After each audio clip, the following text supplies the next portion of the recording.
ನಮಸ್ಕಾರ ಸ್ನೇಹಿತರೆ, Bigg Boss season 10ರ ಲೈವ್ ಅಪ್ಡೇಟ್ಸ್ ಇವತ್ತಿನ ಪ್ರೋಮೋ ಯಾವ ರೀತಿ ಇರುತ್ತೆ ಅಂತ ನೋಡ್ಕೊಂಬರೋಣ. ಅದಕ್ಕೂ ಮುಂಚೆ ನನ್ನ ಚಾನಲ್ಗೆ ಇನ್ನೂ ಯಾರೆಲ್ಲ ಸಬ್ಸ್ಕ್ರೈಬ್ ಆಗಿಲ್ಲ ದಯವಿಟ್ಟು ಸಬ್ಸ್ಕ್ರೈಬ್ ಮಾಡಿಕೊಂಡು ಸಪೋರ್ಟ್ ಮಾಡಿ. ಯಾವುದೇ ಕಾರಣಕ್ಕೂ ಒಂದು ಲೈಕ್ ಕೊಡೋದನ್ನು ಮರಿಬೇಡಿ. ಇವತ್ತಿನ ಪ್ರೋಮೋ ಯಾವ ರೀತಿ ಇದೆ ಅಂತ ಹೇಳಿದರೆ, ಇವತ್ತು ಬಿಗ್ ಬಾಸ್ ಮನೆಗೆ ಹಳೆ ಕಂಟೆಸ್ಟೆಂಟ್ಸ್ ಎಲ್ಲರೂ ಸರ್ಪ್ರೈಸ್ ಆಗಿ ವಿಸಿಟ್ ಮಾಡ್ತಾರೆ ಅಂತಲೇ ಹೇಳ್ಬೋದು.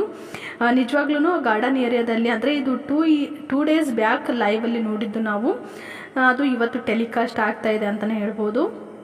ಸೊ ಗಾರ್ಡನ್ ಏರಿಯಾದಲ್ಲಿ ಒಂದು ಪಾರ್ಟಿ ಟೇಬಲ್ ಎಲ್ಲ ಅರೇಂಜ್ ಮಾಡಿರ್ತಾರೆ. ಸೊ ಅದರಲ್ಲಿ ಇಶಾನಿ ಅವರು ಸೊ ಇಲ್ಲಿ ನಿಮಗೆ ಒಂದು ಸರ್ಪ್ರೈಸ್ ಇದೆ, ಹೊರಗಡೆ ಬನ್ನಿ ಅಂತ ಬಿಗ್ ಬಾಸ್ ಮನೆಯಲ್ಲಿ ಇರೋ ಕಂಟೆಸ್ಟೆಂಟ್ಸ್ಗೆ ಹೇಳಿದಾಗ ಬಂದು ನೋಡ್ತಾರೆ. ಅಲ್ಲಿ ಸರ್ಪ್ರೈಸ್ ಆಗಿ ಇಶಾನಿ ಇರ್ತಾರೆ. ಅದು ಪಾರ್ಟಿ ಟೇಬಲ್ ಏನಿರುತ್ತೆ ಅಲ್ಲಿ ಎಲ್ಲರಿಗೂ ತುಂಬ ಶಾಕ್ ಆಗುತ್ತೆ ಅಂತಲೇ ಹೇಳ್ಬೋದು.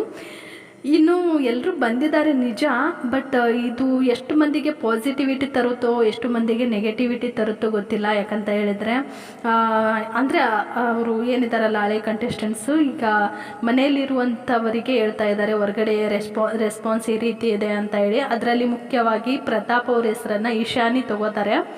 ಅಂದರೆ ಸಿಂಪತಿ ಕಾರ್ಡ್ ಯೂಸ್ ಮಾಡ್ತಾ ಇದ್ದಾರೆ ಅಂತ ಹೇಳಿ ಸಂಗೀತ ಹತ್ರ ಮಾತಾಡ್ತಾ ಇರ್ತಾರೆ. ಇಲ್ಲಿ ನೀತು ಹೇಳಿದ್ದು ಒಂದು ರೀತಿ ವ್ಯಾಲ್ಯೂಯೇಬಲ್ ಇತ್ತು ಅಂತ ಅನಿಸುತ್ತೆ. ಯಾಕಂದರೆ ಇಷ್ಟು ದಿನ ಸಂಗೀತ ಸ್ವಲ್ಪ ಸಪೋರ್ಟ್ ಮಾಡಿದಾರಲ್ಲ, ನೀವು ಅವ್ರ ಜೊತೆ ಇದ್ದರೆ ಏನೋ ಚೆನ್ನಾಗಿರುತ್ತೆ, ಒಬ್ಬರೇ ಇದ್ದರೆ ನಿಮಗೆ ಲೋನ್ಲಿ ಫೀಲ್ ಆಗುತ್ತೆ ಅಂತ ಹೇಳ್ತಾರೆ. ಆದರೆ ಅವ್ರದ್ದು ಹೇಳಿದ್ದು ಒಂದು ವ್ಯಾಲಿಡ್ ಇತ್ತು. ಬಟ್ ಇಶಾನಿ ಏನು ಹೇಳ್ತಾ ಇದ್ದಾರಲ್ಲ ಸಂಗೀತ ಹತ್ರ ಇವರು ಸಿಂಪತಿ ಕಾರ್ಡ್ ಯೂಸ್ ಮಾಡ್ತಾ ಇದ್ದಾರೆ ಅಂತ, ಅದು ಸ್ವಲ್ಪ ಸರಿ ಬರಲಿಲ್ಲ ಅಂತ ಅನಿಸುತ್ತೆ. ಸಂಗೀತ ಎಷ್ಟು ಸಪೋರ್ಟ್ ಮಾಡಿದಾರಲ್ಲ ಅಷ್ಟೇ ಸಪೋರ್ಟು ಪ್ರತಾಪಿಂದನೂ ಸಂಗೀತಕ್ಕೆ ಸಿಕ್ಕಿದೆ ಅಂತಲೇ ಹೇಳ್ಬೋದು. ಸೊ ನಿಮ್ಮ ಅನಿಸಿಕೆ ಏನು?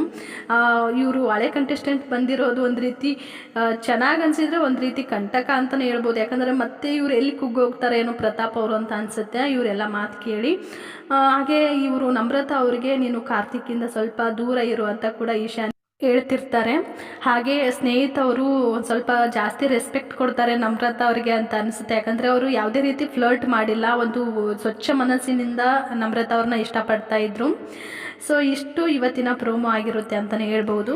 ಮುಂದಿನ ಅಪ್ಡೇಟ್ ಒಂದಿಗೆ ಮತ್ತೆ ಸಿಗ್ತೀನಿ. ದಯವಿಟ್ಟು ಹೊಸಬ್ರು ನೋಡ್ತಾ ಇದ್ದರೆ ಸಬ್ಸ್ಕ್ರೈಬ್ ಮಾಡ್ಕೊಳ್ಳಿ. ಮುಂದಿನ ಅಪ್ಡೇಟ್ ನಿಮಗೆ ನೋಟಿಫಿಕೇಷನ್ ಎಲ್ಲ ಬರುತ್ತೆ. ಸೊ ನೀವು ಫಸ್ಟ್ ವಿಡಿಯೋನ ನೋಡ್ಬೋದು. ಈ ವಿಡಿಯೋನ ನಿಮ್ಮ ಬಿಗ್ ಬಾಸ್ ಫ್ಯಾನ್ಸ್ಗೆಲ್ಲ ಶೇರ್ ಮಾಡಿ. ನಿಮ್ಮ ಅನಿಸಿಕೆ ಅಭಿಪ್ರಾಯನ ಕಮೆಂಟ್ ಮುಖಾಂತರ ತಿಳಿಸಿ.